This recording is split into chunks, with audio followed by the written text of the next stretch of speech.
সিংহাসনগতা নিত্যাং পদ্মাশ্রিত করোদ্দয়া শুভাদাস্তু সদা দেবী স্কন্দমাতা যশস্বী। নমস্কার বন্ধুরা, চলে এলাম আরেকটি নতুন ভিডিওর সাথে। আজ দেবী পক্ষের পঞ্চমী তিথি। এই পঞ্চমী তিথিতে দেবী স্কন্দমাতা রূপে পূজিত হয়ে থাকেন।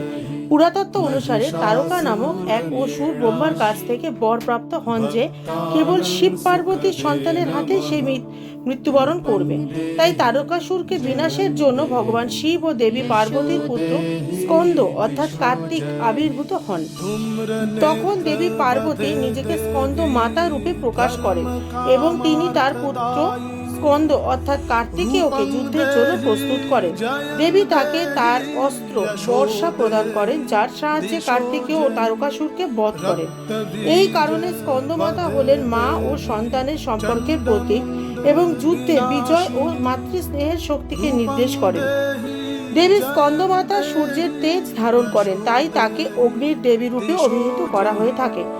দেবী স্কন্দমাতা তার পুত্র স্কন্দকে কোলে নিয়ে পদ্মাসনে বসে থাকেন। দেবী শুভ্রবর্ণা এবং তার বাহন হলো সিংহ। দেবী 4টি হাত বিশিষ্ট।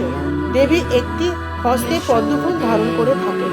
দেবী স্কন্দমাতা শান্ত ও দয়ার প্রতীক। তার উপাসনা করলে বিশুদ্ধ চক্র জাগ্রত হয় এবং অলৌকিক সিদ্ধি লাভ হয়ে থাকে। আমার এই ভিডিও ভালো লেগে থাকলে ফলো বাটন টিপে পাশে থাকার অনুরোধ রইল। আর যাবার আগে কমেন্ট বক্সে জয় মা দুর্গা লিখতে ভুলবেন না কিন্তু।